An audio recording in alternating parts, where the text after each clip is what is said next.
Earth had always been a quiet place in the galaxy, even though most people living on it had no idea that a much bigger universe existed beyond their skies. Life moved in the same way it always had. People went to work, children went to school, and families argued over small things at dinner tables. No one on Earth imagined that far away, in star systems humans couldn't even pronounce, a huge war was tearing civilizations apart. Entire planets were choosing sides. Fleets of ships were fighting every day. Some species were trying to survive, and others were trying to win at any cost. But Earth stayed out of it. For decades, humanity refused to join any alien alliances, even after discovering that intelligent life existed. This wasn't public knowledge. Only a small group of world leaders, scientists, and security teams knew the truth. They kept it hidden to avoid panic. Whenever a strange signal appeared, they quietly tracked it. Whatever small pieces of metal fell from the sky pieces that didn't belong to any human aircraft, the teams collected them before anyone else noticed. Earth wasn't weak. It wasn't clueless. It simply wasn't ready to be part of a cosmic war. Humanity was still learning how to manage itself, let alone step into a fight involving species thousands of years more advanced. So the global decision was simple: stay neutral, stay quiet, observe from far away, and hope no one noticed the small blue planet on the edge of a calm solar system.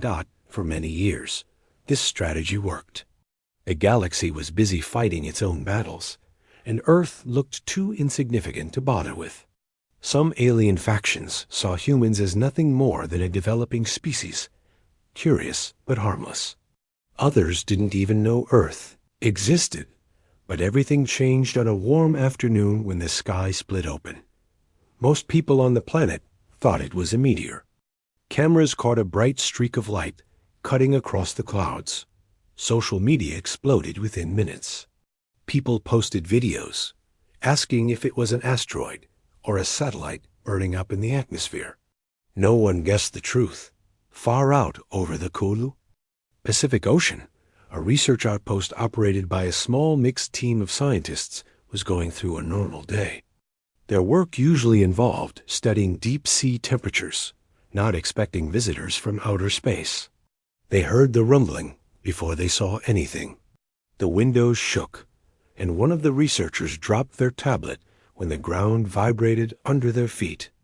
Then they saw it, a burning object ripping across the sky, heading straight toward the ocean. There was no time to think. The object hit the water with a massive splash, sending waves rolling in every direction. The scientists grabbed their equipment and rushed outside, trying to understand what they had just witnessed. Within minutes, alarms went off inside the outpost. Not local alarms, global ones. Signals that only activated when something truly unusual was detected. Military teams thousands of miles away reacted instantly. They recognized the signature from old records that were kept hidden from the public. This wasn't a meteor. It was a spacecraft. And it wasn't one of theirs. Within 10 minutes, helicopters, drones, and ships headed toward the crash site. The scientists were told to stay inside and avoid contact with the object. The ocean bubbled where the craft had fallen. Even before the military reached the site, something surprising happened. A second streak of light shot across the sky. But this one wasn't crashing. It was chasing. Two smaller ships, sleek, sharp, and clearly not human, entered the atmosphere with glowing trails behind them. They moved like nothing made on Earth. They weren't coming to investigate. They were hunting. The first ship had been running. The two pursuers circled high above before shooting down toward the crash zone. They didn't fire weapons, but their movements were aggressive, sharp, and full of intent. The military teams immediately activated jamming signals, forcing the two ships to pull upward. One veered off toward open sea, and the other shot back into the sky and disappeared through the clouds. The crash site was now a battlefield, even though no one had fired a single shot. By the time the military boats reached the floating wreckage, The front of the crashed craft had cracked open. Steam hissed from the broken metal. And inside, struggling to crawl out of the wreck, was a figure. The soldiers hesitated, not out of fear, but shock. The creature was wounded, breathing heavily, and its skin had a faint metallic color that shifted in the sunlight. Its shape was roughly humanoid, but its proportions were different enough that no one would mistake it for a human wearing a suit. It lifted its head and tried to speak. The words were rough and broken, but the translator device it wore crackled to life, converting the strange sounds into slow, understandable speech. Please, help. I am not soldier. Need asylum. The lead officer signaled for medical teams. Even though this was a creature from another world, it was clearly in desperate shape. They moved carefully but firmly, securing the alien and placing it on a stretcher cot as the medical team worked. The alien tried to speak again, its voice strained and urgent. They will come. They already know your planet. They think you hide people like me. The officer frowned. Who thinks that? The alien struggled to breathe. The ones who chase. They believe your world takes refugees from the war. They will not ask. They will come. The officer felt a cold weight settle in his stomach. Earth had never taken sides. Earth had never helped any alien faction. Yet someone out there thought differently. And in a war this big, even a misunderstanding could lead to disaster. The alien closed its eyes briefly, then whispered something that made every soldier nearby go silent. They will send a fleet. Back at the Global Command Center, world leaders gathered for an emergency meeting. Scientists provided translations of the aliens' warnings. Security teams analyzed satellite footage, showing the two pursuer ships entering and leaving the atmosphere. It matched with the alien's story. Earth was no longer unnoticed. Someone out there believed humanity was hiding enemies of their faction. It didn't matter that it wasn't true. Rumors could start wars. For decades, Earth had watched quietly from a distance. Now the war was coming straight to their door.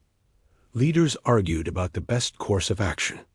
Some wanted to hand over the alien immediately, thinking it would prevent further trouble. Others warned that doing so would invite more demands in the future. A few believed Earth should hide the alien deeper underground and deny everything. But most agreed on one thing.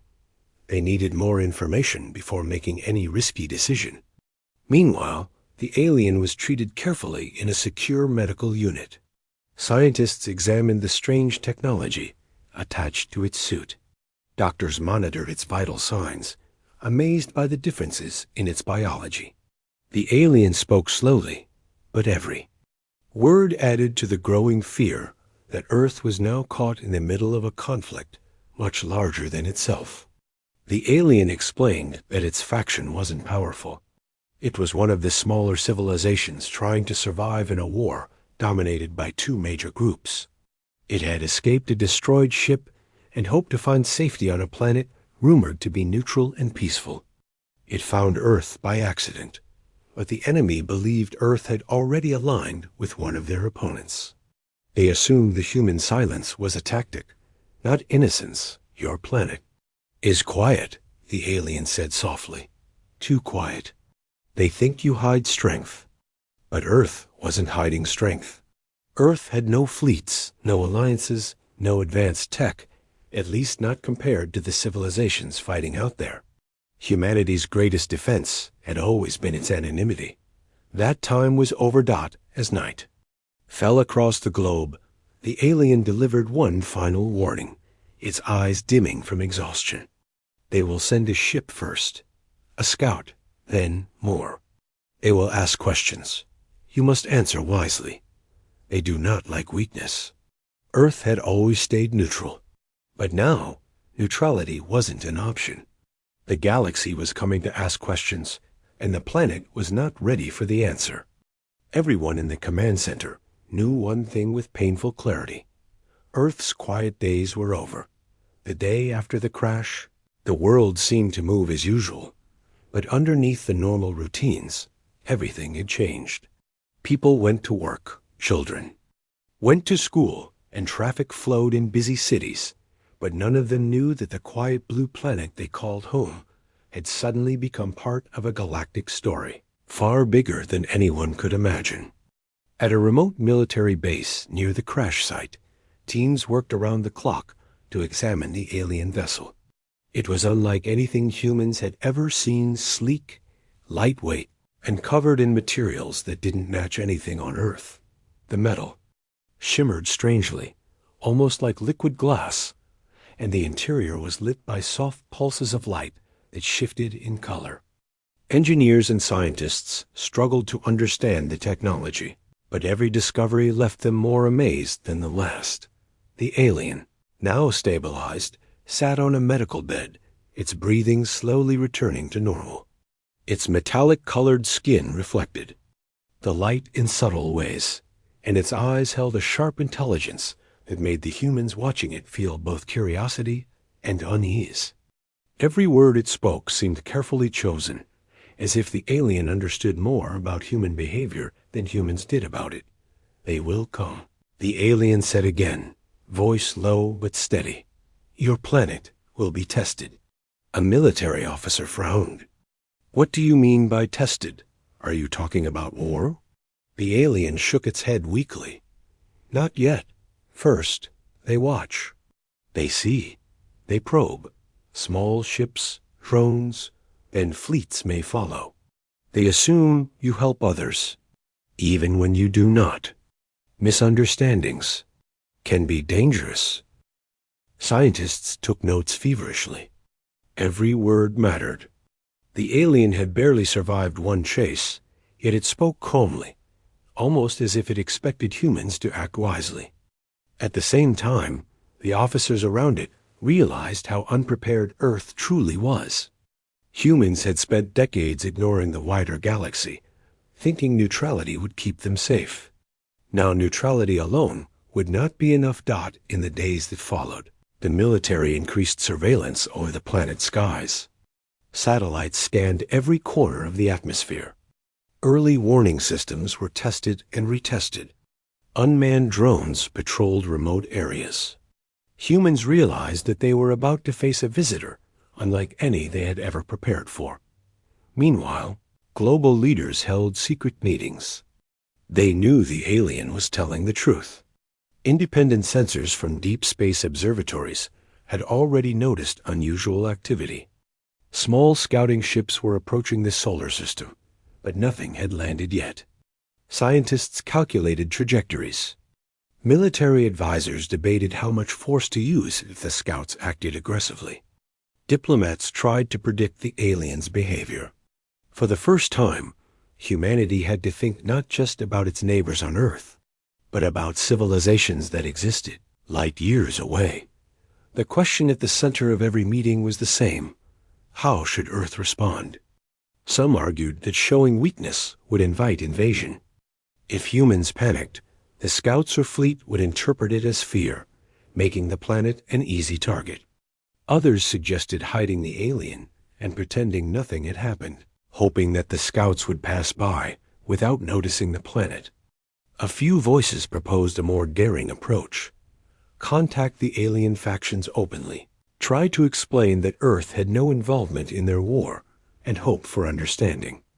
Each option carried enormous risk. A single mistake could destroy everything. While leaders debated, the alien began sharing information about the galactic conflict. Its voice was calm but urgent. It explained that the war was not like anything humans had imagined. Entire star systems had been destroyed, and civilizations once considered powerful were now scattered or hidden. The galaxy had no single authority. There were factions, alliances, and rogue groups fighting for control, each with its own rules and ethics. The alien described its own faction as small, peaceful, and struggling to survive against larger, more aggressive groups. "They believe you help others like me," the alien said, "even though you do not. That is why they watch. Neutrality is rare. They do not trust quiet planets. They assume cunning. The alien's words hung heavy in the room. Humans had always believed that staying out of conflicts would keep them safe. But the alien explained that in the galaxy, being unnoticed was almost impossible once a planet demonstrated any potential. And every moment Earth delayed preparing for a response, the danger grew. A group of scientists decided to examine the alien's ship. Unlike human designs, it was almost alive in the way it worked. Panels shifted to reveal hidden compartments. The walls seemed to store energy, though no visible power source could be identified. Instruments and screens were not like anything humans had built. They responded to touch, voice, and even thought. Engineers realized that if this technology fell into the wrong hands, it could be catastrophic. At the same time, they knew that understanding it might give humanity a way to defend itself. News of the incident was kept from the public, but rumors began to spread. Fishermen along the Pacific coast reported seeing strange lights and waves. Airline pilots noticed odd aerial patterns. Amateur astronomers noticed objects moving in the sky that didn't match any known satellites. The world was beginning to notice something unusual, even if they did not know the scale of the threat. Within a week, sensors detected the first sign of approaching alien vessels. They weren't massive fleets, yet just scouts, small ships monitoring the solar system. Their movements were deliberate and methodical, as if they were studying every detail of the planet's defenses and reactions. The military prepared, but the alien warned them not to act aggressively. "Do not fire first," it said. "They test, they probe. They know the difference between aggression and defense. Strike too early. You make enemies." So Earth waited while the scouts observed from a distance. Scientists worked to translate the aliens' knowledge into practical defenses. They shared data with engineers and military strategists, trying to create a plan that could protect the planet without provoking the scouts unnecessarily. Communication teams experimented with signals, hoping to broadcast messages that would explain Earth's neutrality. Meanwhile, diplomats began studying interstellar law and behavior patterns, trying to predict what would satisfy the approaching factions. The alien spent most of its time explaining the politics of the galaxy. It spoke of fleets controlled by ambitious leaders who viewed neutral planets as resources or obstacles. It spoke of entire star systems caught in war, of innocent planets destroyed because larger powers assumed they were hiding weapons or allies. Humanity began to understand just how lucky it had been to remain unnoticed for so long. Yet the alien also spoke of hope. Some factions were willing to negotiate, willing to accept neutral planets if approached correctly. It was a delicate balance, but Earth had a chance if humans acted wisely and quickly. One evening, as the sun set over the research base, the first scout ship appeared above the horizon. It was sleek, dark, and silent, moving faster than anything humans had built. Its sensors scanned the ocean, the base, and even the alien itself. For a moment, everyone holding a telescope, camera, or monitor felt a sharp tension. This was the first real contact, the first moment when Earth could no longer remain invisible. The alien observed quietly, its eyes narrow and calculating. "Do not panic," it said. "They are testing. They will not attack. Yet. But they are learning. Your actions now will shape their opinion of your world." The scouts lingered for hours, moving slowly in patterns that seemed random, but were likely deliberate. They collected information on human activity, military deployment, and even the aliens' recovery. Engineers documented every signal and pattern, trying to reverse engineer the technology, or at least predict the scout's behavior. Finally, the scout left, disappearing into the night sky. But its visit left a clear message. Earth was now on the galactic map. Even the smallest mistake could turn curiosity into hostility. Leaders across the world now faced a choice. They could continue hiding, hoping that the scouts would forget the planet existed. They could attempt direct communication with the approaching fleets, risking misinterpretation. Or they could prepare for defense, knowing that they were untested in any real conflict beyond their own atmosphere. The alien offered advice. Do not choose fear. Do not rush. Show that you exist, but do not provoke. Speak clearly, act wisely. You have allies, small ones, but even small allies can help. The coming days were tense. Scientists worked night and day, engineers built defensive prototypes, and military units trained for a kind of battle they had never experienced. Humanity was entering a larger world it had ignored for centuries. The quiet life that people had always taken for granted, the calm routines, the unremarkable days was gone. Even ordinary citizens noticed subtle changes. Satellites moved differently. Commercial flights had extra scanners. Some governments quietly increased coastal and air patrols. People didn't know why, but something had changed, and it felt important. The alien watched all of this with quiet patience. For it, this was a familiar pattern. A species unused to war suddenly faced the reality of being noticed. The difference was that humans had the potential to do something rare, survive without fear, using intelligence, unity, and calm. And for the first time, humanity began to understand that staying invisible was no longer an option. They had to learn quickly, or the next visitor might not leave without causing destruction. The first scout was only the beginning. The alien had warned them that more would come. Larger ships, more experienced pilots, and leaders who would not tolerate excuses were on their way. Earth was standing at a crossroads. Either remain passive and hope for mercy, or act with wisdom, courage, and strategy, and prove that even a small, quiet world could hold its own against the galaxy. As night fell, the research base went quiet. The aliens slept, the scientists recorded every observation, and the military reviewed plans for an uncertain future. Above, the stars looked the same as they always had, but humans now knew something that changed everything. Their world, long ignored, had been noticed, and the galaxy was watching. The first signs of alien activity above Earth had been alarming, but they were only a warning.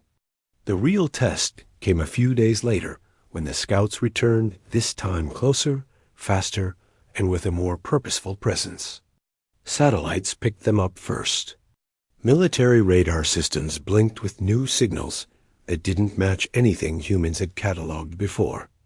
Engineers and analysts worked quickly to track their paths, while scientists tried to interpret the data for patterns or signs of intent. The tension was palpable, not just among those in the control centers, but across the planet, even though the general public remained unaware of what was truly happening. Inside a secure command center, a group of leaders and advisors gathered to discuss the imminent threat. They had been preparing for this moment, but preparation could only go so far. The alien they were sheltering spoke again, its voice calm, measured, yet tinged with concern.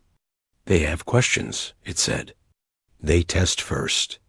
They will observe your defenses. They want to know, are you weak or can you resist? The military officers exchanged worried glances. None of Earth's defenses had ever faced an actual alien fleet. They had missiles, satellites, and radar, but nothing designed to counter technology that moved and functioned in ways humans could barely imagine. The thought of engaging with beings that could accelerate faster than light, that could cloak themselves or manipulate energy in ways no human engineer could understand, was terrifying. And yet, there was no other choice. If Earth did nothing, the consequences could be catastrophic. Scientists and engineers worked around the clock. Every signal from the approaching scouts was analyzed, every pattern logged. They discovered that the ships were sending out probing waves, scanning the planet for energy sources, atmospheric composition, and signs of artificial technology. Every time a ship passed overhead, It seemed to linger just long enough to observe subtle details, the layout of cities, military installations, even communication patterns. It was clear the scouts were gathering intelligence to report back to a larger fleet. While humans struggled to understand the technology, diplomats and leaders wrestled with the question of strategy. Some suggested sending messages coded, polite, and neutral, indicating that Earth had no intention of joining the war and was simply a peaceful world. Others worried that any communication could be misinterpreted as deceit or defiance. A few argued that Earth should show force, however limited, to demonstrate that aggression against the planet would not go unchallenged. The debate was intense, and there were no clear answers. Meanwhile, the alien continued to advise them, offering insights about galactic etiquette and behavior. It explained that larger factions often tested weaker planets first, not to destroy them, but to gauge their reactions. They want to see if you panic, it said. If you do, they assume fear. If you resist, even without powerful weapons, they respect caution and planning. Using this guidance, Earth's teams made a decision. They would not strike first. They would not hide. Instead, they would prepare defenses, broadcast signals of neutrality, and observe the scouts closely to learn as much as possible. It was a careful, calculated approach, requiring patience that humans were not accustomed to in moments of danger. When the scouts arrived again, the tension in the command centers was nearly unbearable. The ships moved slowly through the upper atmosphere, scanning in patterns that seemed random, but were, in reality, meticulous. People watched screens for hours, documenting every movement. The alien observed silently, occasionally pointing out subtle changes in the scouts, behavior that might indicate intentions or weaknesses. As the hours passed, a realization spread among the humans. They were being tested not for their weapons, but for their mind, their patience, and their unity. The scouts were intelligent, capable of learning, and able to adjust their behavior based on human responses. A wrong move, a careless action, or a misinterpreted signal could trigger disaster. In the middle of the night, one scout ship descended lower than before, hovering above a remote desert region. It emitted scanning beams that touched the ground, probing structures, energy sources, and human activity. Engineers quickly deployed sensors to record everything, while analysts tried to decode the purpose of the beams. They discovered that the beams were examining not just energy output, but structural designs, communication frequencies, and even biological signatures. The scout was gathering information at every level, seeking weaknesses or strengths, and relaying it back to its fleet. The alien watched the operation closely and provided guidance. They measure potential, it explained.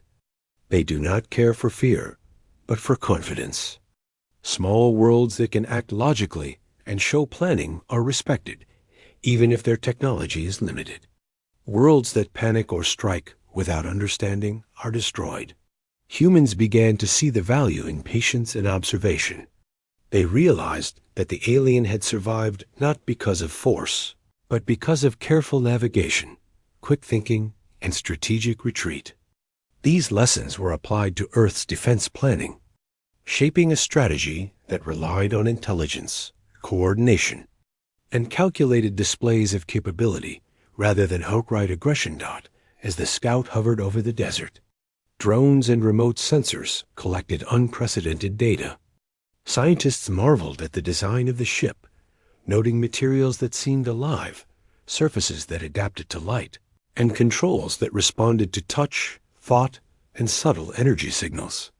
Every observation was recorded, analyzed, and stored for future use. Engineers discussed possible applications for energy management, propulsion, and communication.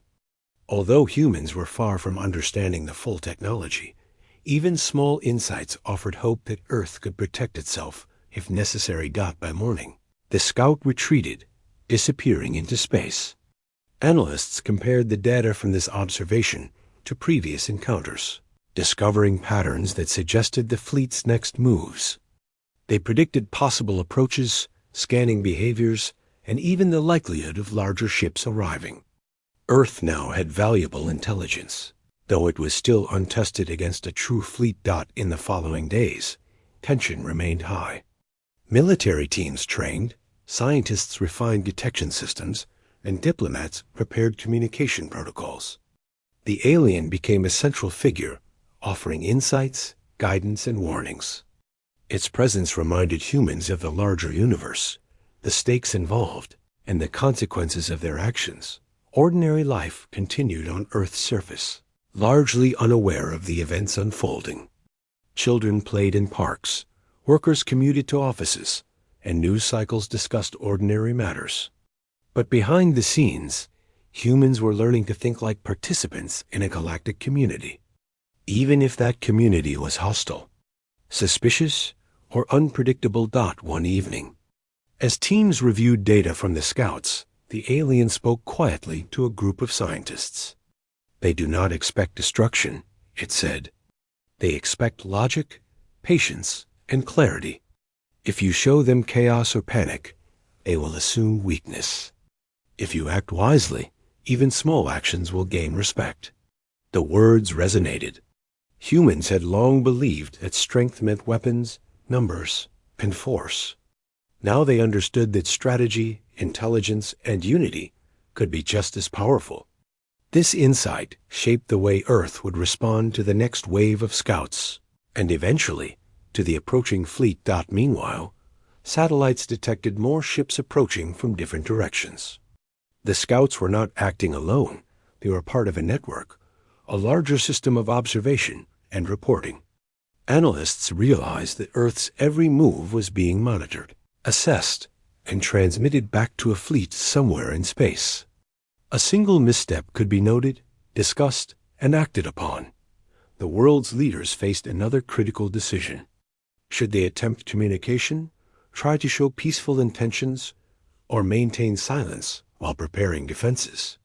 The alien advised that direct communication could be risky, but carefully coded signals might convey neutrality without being interpreted as deceit. Engineers and diplomats collaborated to develop a system that could transmit information subtly, using patterns of light, radio waves, and energy signatures to indicate peaceful intent. As the signals were sent, humans waited, watching the skies. The scouts observed the broadcasts, scanned the planet, and then slowly retreated. The alien nodded. They understand, it said. They are cautious, but your actions have bought time. Your world is now known. What happens next depends on continued care, patience, and wisdom. Humanity had survived the first real test. The scouts had observed, probed, and left, but their presence was a warning that more challenges would follow. The aliens' warnings were clear. A larger fleet could arrive at any time, and Earth had to be ready. In the days that followed, scientists worked tirelessly to understand both the aliens' technology and the scouts' behavior. Military units trained in new strategies that combined observation, coordination, and defensive positioning. Diplomats prepared contingency plans for negotiation and communication. And throughout it all, humans began to realize a crucial truth. Even a small, quiet planet could influence outcomes through intelligence, unity, and careful planning. The first contact with the scouts had changed everything. Earth was no longer a passive observer. It had been noticed. Its neutrality was being tested, and its survival would depend not on firepower alone, but on the ability to think, plan, and act wisely in a universe far larger and more dangerous than anyone had ever imagined. Humans had taken the first step, and they had learned quickly. They had discovered patience, strategy, and the importance of calm observation. The alien had survived, and in doing so, had shown that even the smallest participants in a galactic conflict could find a way to endure.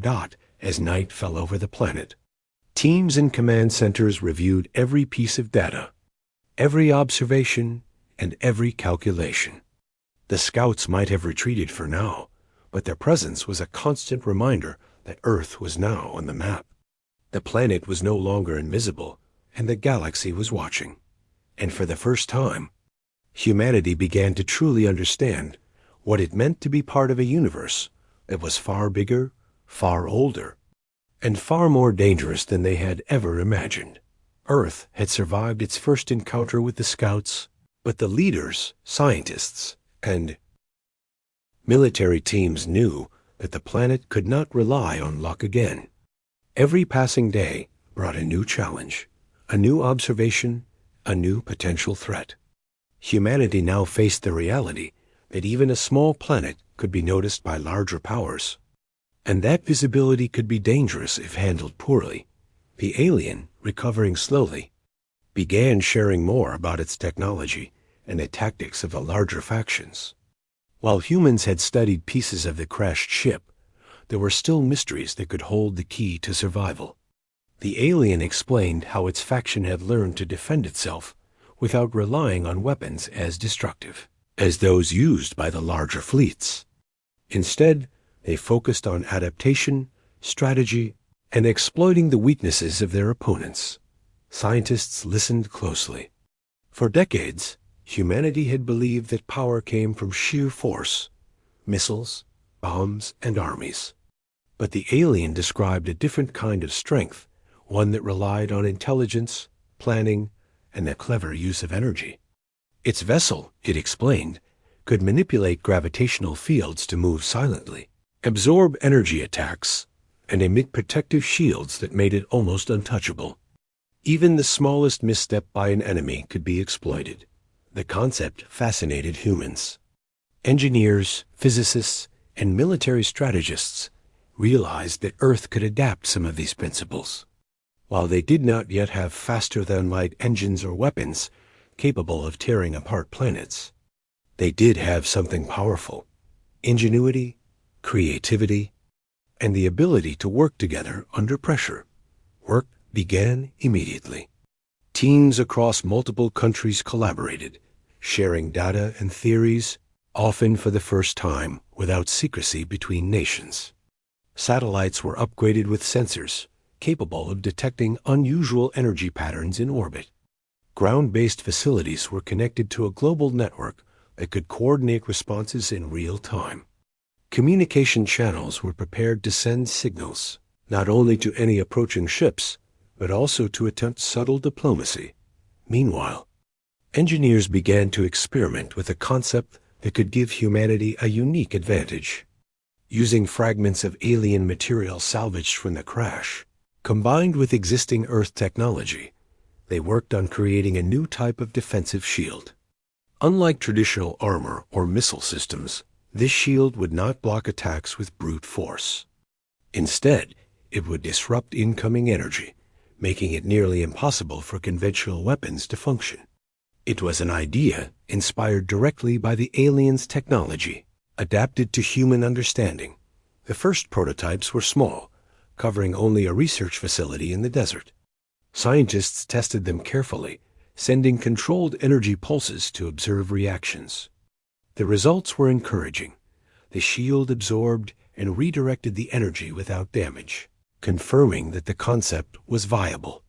Engineers and military leaders realized that if scaled up, this system could protect cities, military bases, and eventually the planet itself. At the same time, diplomats worked to refine Earth's message to the galaxy.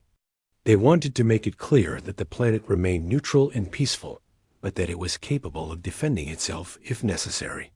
Using coded signals, light patterns, and subtle energy transmissions, they broadcast messages designed to reach anyone observing from space.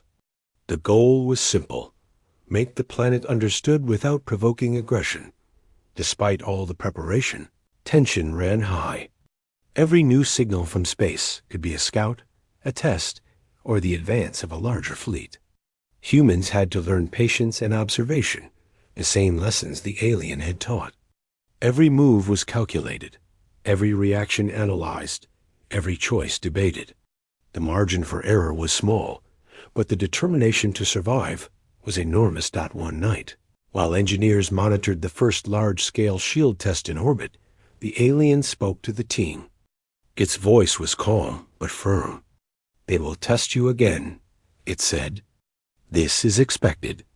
They look for weakness, indecision, or panic. Do not show fear. Show preparation, clarity, and control. That is how you gain respect in the galaxy." The team nodded, realizing that the aliens' experience was not just about survival, it was a lesson in reputation. In a universe full of powerful civilizations, perception could be as important as actual power. A planet that appeared calm, capable, and clever was far less likely to be attacked than one that seemed unpredictable or weak. Days later, the scouts returned. This time, they approached with more sophistication. Several ships moved in formation, scanning Earth's orbit, energy patterns, and infrastructure. Engineers monitored the shields carefully, adjusting their output in response to the energy signatures detected from the alien ships. For the first time, humans had a defensive system that could operate effectively against technology far more advanced than anything previously known on Earth. The scouts paused above a densely populated area. They emitted waves of energy designed to test the shield's limits, probing for weak points. Scientists and engineers held their breath as the system absorbed and redirected the energy. The shields held perfectly. The alien watched closely, nodding in approval. "They learn now," it said. "They see that you are prepared, that you can resist." That is the start of respect. Humanity was discovering a new sense of confidence. Until now, the planet had been unprepared and vulnerable, relying on secrecy and hope. Now it had a system, a plan, and the intelligence to adapt quickly. The combination of human ingenuity and alien knowledge had created a new form of protection, one that did not require overwhelming force, but careful calculation and coordination. While the shields were being tested, teams also developed contingency plans for other scenarios. Evacuation routes, emergency communication systems, and rapid response units were established across the globe.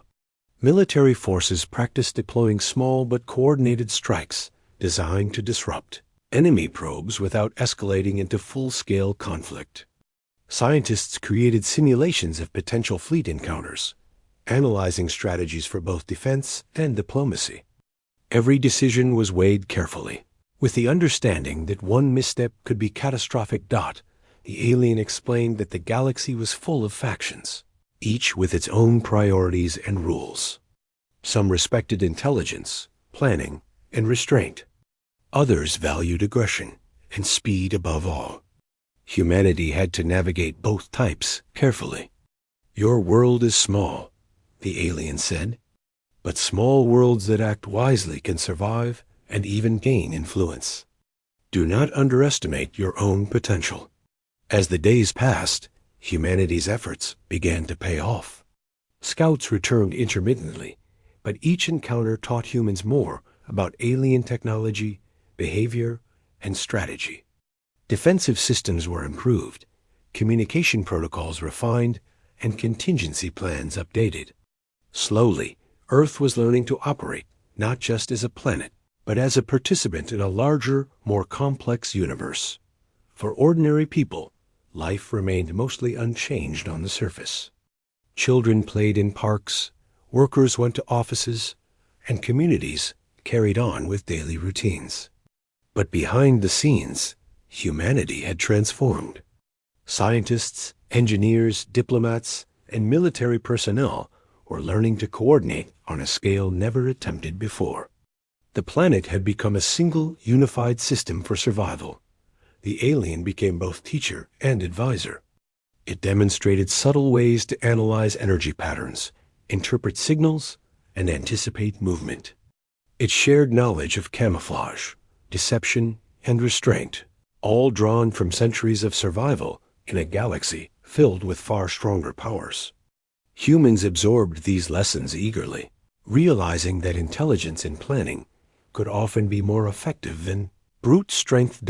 Became the first coordinated test of the shields on a planetary scale. Engineers deployed the system to protect multiple regions simultaneously, synchronizing energy flows and monitoring responses in real time. When the scouts returned, they were met with a defensive network that absorbed, redirected, and neutralized their probing energy waves.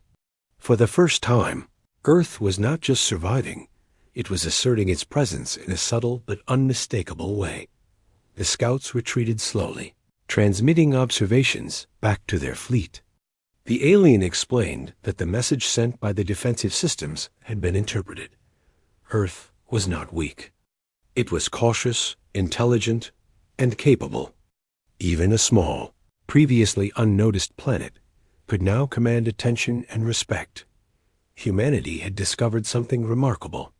Strength did not always come from power. It came from preparation, intelligence, unity, and careful action. The planet had turned vulnerability into advantage, transforming fear into strategy. As the sun set across the globe, engineers, scientists, and military teams gathered to review the results. The shields had worked. The scouts had observed and left. Humans had proven, for the first time, that even a quiet, unprepared world could defend itself against forces far more advanced. The alien watched quietly. "This is only the beginning," it said. "The fleet will send more. They will test again, and they will judge.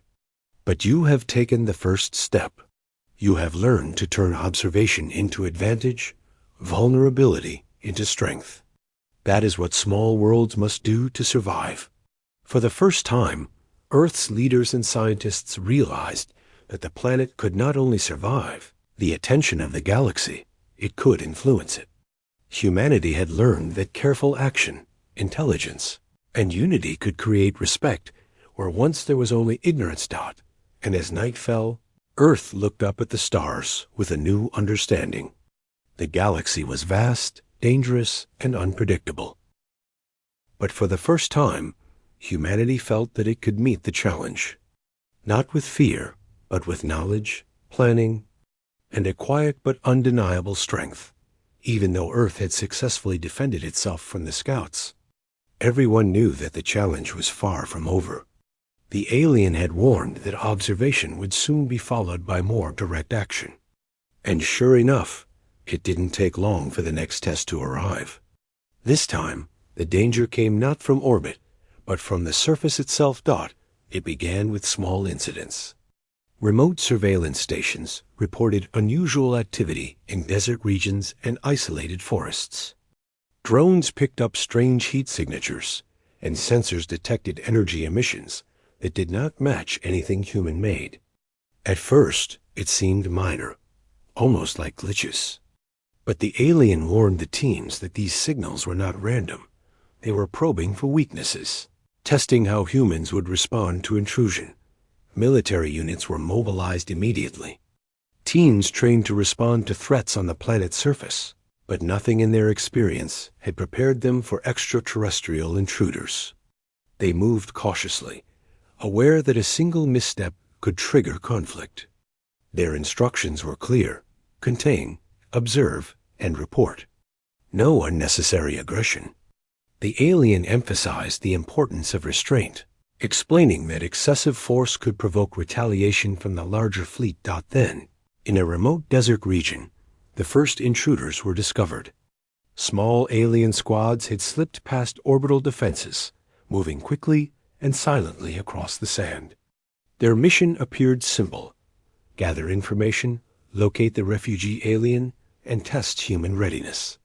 But the humans were ready. Surveillance drones had tracked their movements, ground teams had set up perimeter alarms, and engineers had positioned mobile energy shields that could block and redirect energy-based attacks. When the alien intruders attempted to capture the refugee, the humans intervened immediately. They moved quickly but cautiously, using non-lethal methods to disable the alien probes and prevent them from completing their mission. Small energy nets and electromagnetic pulses disrupted the intruders' technology, forcing them to retreat. The encounter was brief, But it sent a clear message. Earth would not allow violations of its sovereignty. After the encounter, leaders gathered to analyze the situation. It became clear that the intruders were testing not only human defenses, but also humanity's ability to act rationally under pressure. The alien explained that this was a common tactic in the galaxy. They seek chaos, it said. They hope that fear or anger will guide your decisions. If you respond with patience and intelligence, you gain leverage. If you react with panic or aggression, you lose respect. Humanity's response had been measured and coordinated. Each team had followed procedures, communicated clearly, and used defensive measures without escalating violence. For the first time, humans realized that restraint could be a form of strength. It was not enough to have technology. It was equally important to use it wisely. In the following days, the intrusions continued, though each attempt became more cautious. The alien teams observed patterns, learning from humans' responses and adapting their tactics. Earth was being studied in real time, and every success reinforced confidence among scientists, engineers, and military personnel. The planet was no longer passive. Humans were active participants in a complex game, where intelligence and coordination were as vital as energy shields and defensive systems. One incident in particular highlighted the importance of strategy. A small squad of alien operatives attempted to infiltrate a coastal city under the cover of night. They used advanced cloaking technology, moving silently across rooftops and streets.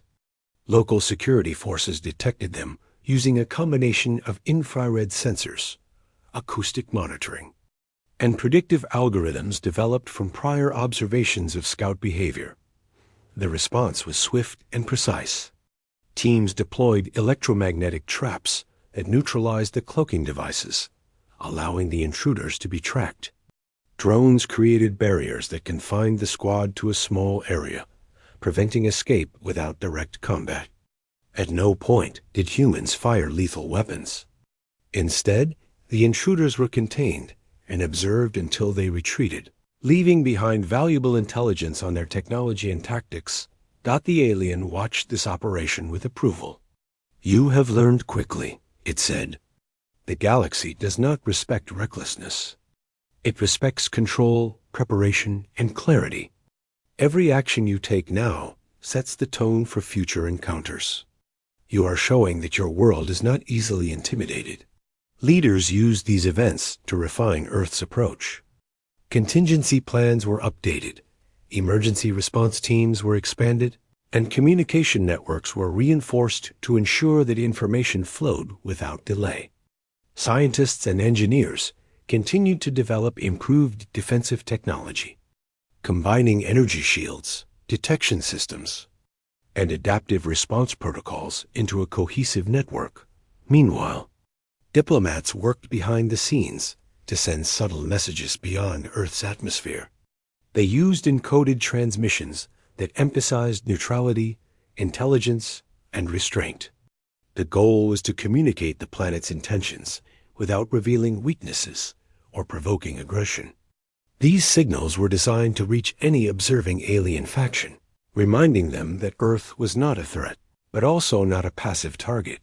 Despite the tension, ordinary life on Earth continued.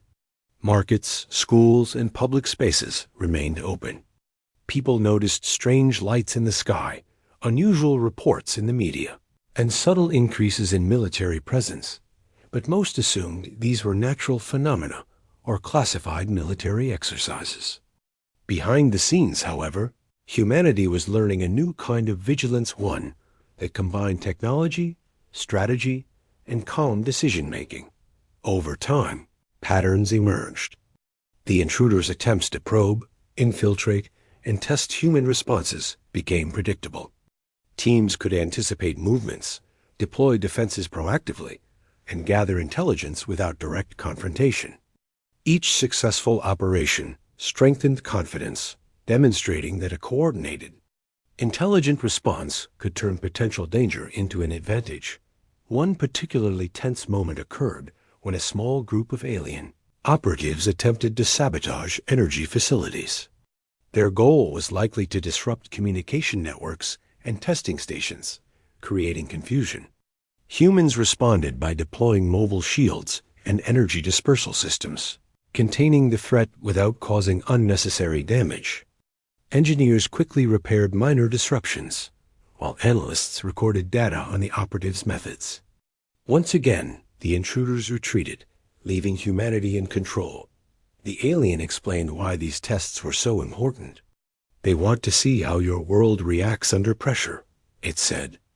"Not just with technology, but with logic, patience, and coordination. Your actions now determine whether you are seen as weak or capable. Weak worlds are exploited. Capable worlds earn respect." Leaders recognized that Earth's strategy had shifted. The planet was no longer reacting blindly to threats. Humans were observing, analyzing, and acting with purpose. Even in the face of advanced technology and superior speed, humanity had learned to leverage intelligence, preparation, and coordination. This approach not only protected the planet, but also began to establish a reputation across the galaxy. Earth was cautious, clever, and capable of defending itself. As more incursions occurred, humanity refined its defenses further. New energy shields were deployed in key cities and military installations. Rapid response teams trained in coordinated tactics, combining observation, prediction, and containment. Scientists and engineers developed systems to monitor alien communications, learning to anticipate movements before they happened. Earth's defensive network became a complex, adaptive system, capable of responding to multiple simultaneous threats. The alien played a crucial role throughout these developments. It offered insights into alien behavior, technology, and strategy that humans could not have discovered on their own. Its guidance helped shape not only the planet's defensive capabilities, but also its approach to diplomacy, communication, and long-term planning. Humans began to understand that survival in the galaxy depended on more than weapons. It required intelligence, patience, and the ability to act strategically. By the end of this period, Earth had transformed.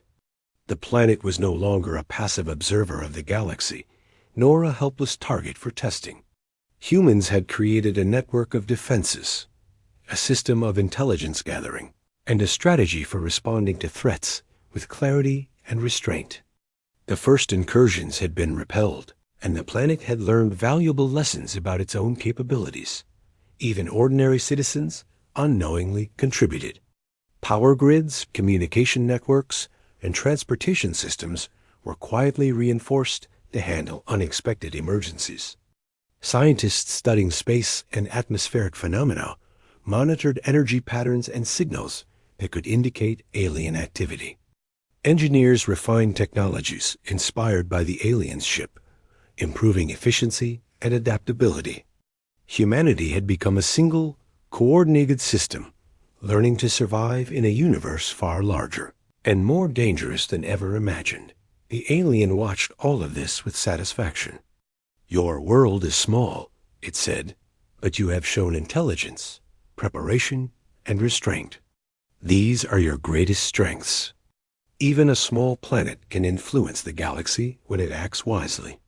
Remember this. Every test, every intrusion, every challenge is an opportunity to prove your worth." As night fell over the planet, teams reviewed the data from the most recent intrusions. Every encounter, every observation, every strategic decision was analyzed to improve future responses. Humans had learned that vigilance, coordination, and intelligence could protect them in ways far beyond brute force.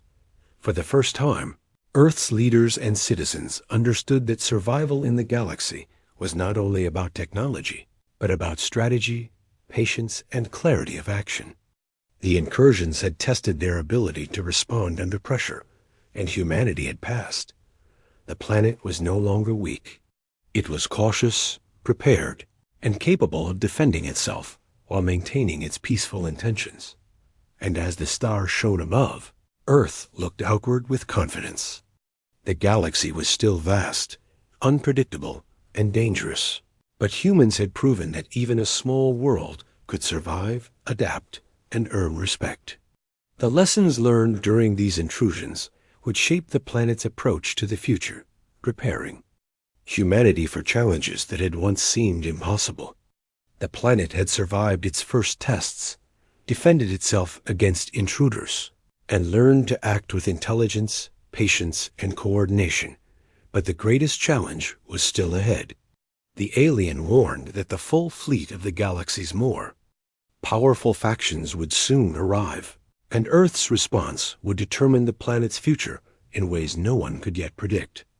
In the days leading up to the fleet's arrival, humans worked tirelessly. Scientists, engineers, and military strategists collaborated like never before, combining knowledge from every field into a single, coherent plan. Satellites, drones, and ground sensors were synchronized into an advanced network capable of detecting threats anywhere on the planet or in orbit. Energy shields, once experimental, were scaled up to cover cities, military installations, and critical infrastructure. Humans understood that these defenses would not make Earth invincible, but they could provide a chance to survive and perhaps even influence the approaching fleet. The alien played a key role in these preparations, sharing lessons from centuries of galactic survival. It explained how powerful fleets operated, how they communicated, and how they judged other civilizations. They value intelligence, caution, and control, it said. They do not respect brute force alone. If you act with clarity and patience, you gain leverage. If you panic, you invite attack. As the fleet entered the outer limits of the solar system, sensors picked up massive signature ships moving, faster and larger than anything humanity had ever encountered. They were not scouts this time. These were warships, fully armed, coordinated, and observing every action of the planet below.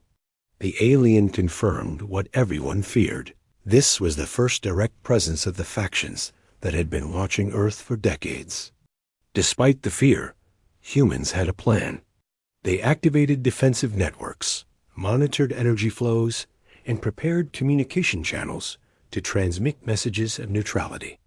The idea was simple: show capability without aggression, demonstrate intelligence and control, and make it clear that Earth was not a threat, but also not an easy target. For hours, the fleet observed. Massive ships hovered in space, scanning, probing, and testing Earth's defenses in subtle ways. Sensors detected energy waves designed to test shields, communication systems, and even the aliens' presence. Humans watched carefully, responding when necessary, but never striking first. Every action was calculated to convey intelligence, restraint, and capability. Then, the aliens suggested a bold move. Using the refugee alien's ship, engineers had developed a small but advanced energy signature broadcast.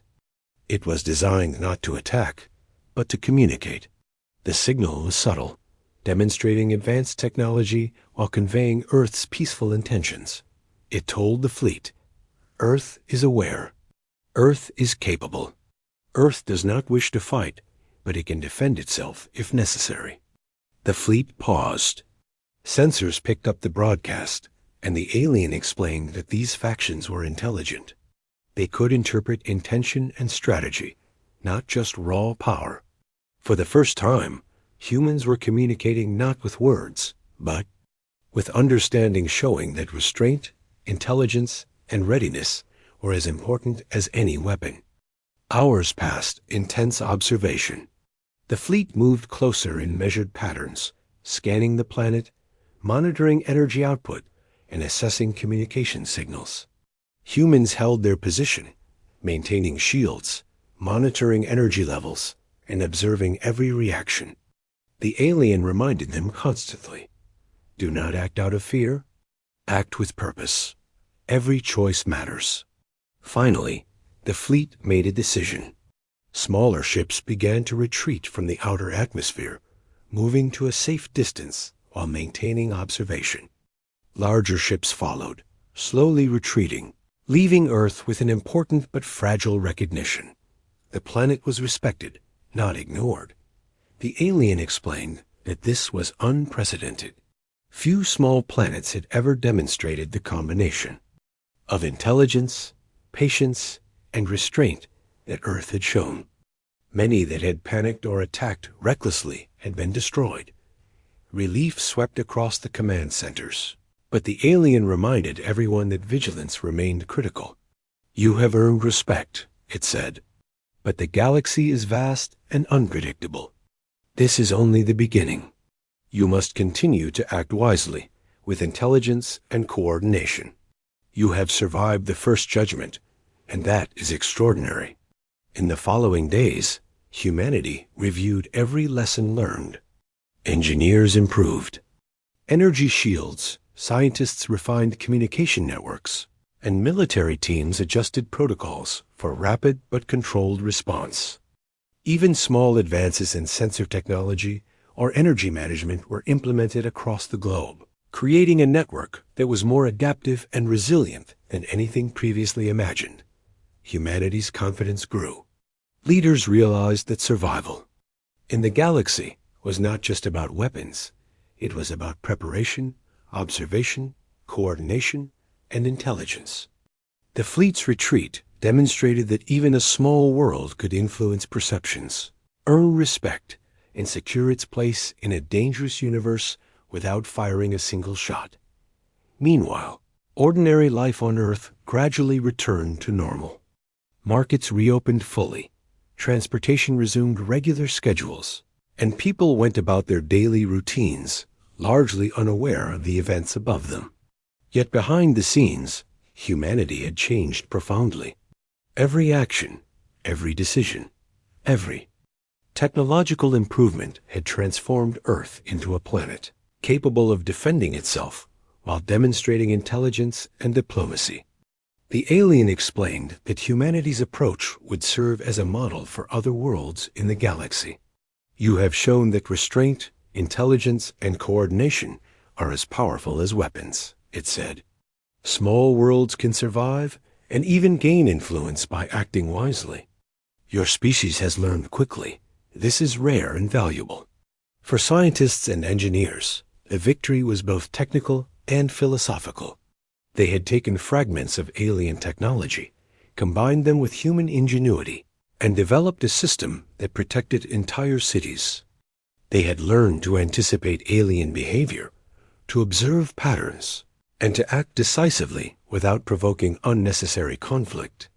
They had discovered that careful planning, patience, and intelligence could shape outcomes in ways that brute force alone never could.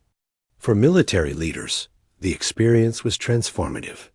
They had coordinated across borders, integrated new technology, and implemented strategies that relied on observation, prediction, and restraint.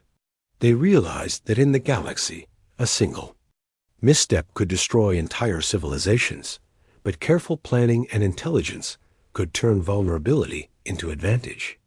Earth had proven that even a small, previously unremarkable world could command attention and respect. Diplomats, too, understood the importance of communication beyond words.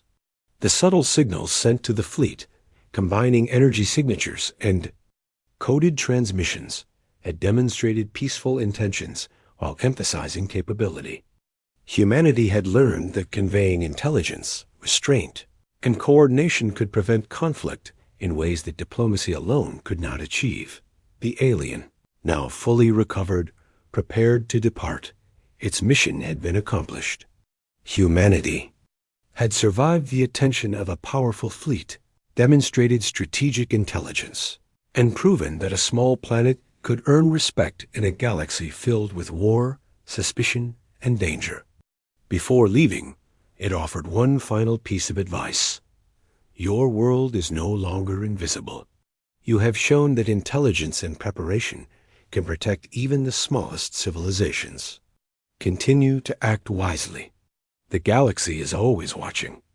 As the alien ship departed, leaving a shimmering trail through the atmosphere, humans reflected on the journey. The planet had survived tests, intrusions, and the arrival of a full fleet. It had transformed from a passive observer to a participant in galactic affairs, capable of intelligence, coordination, and restraint. Humanity had learned that even in a vast, unpredictable universe, preparation and wisdom could turn vulnerability into strength. For the first time, Earth's leaders and citizens understood their new place in the galaxy. They were no longer isolated. They were noticed. They were respected.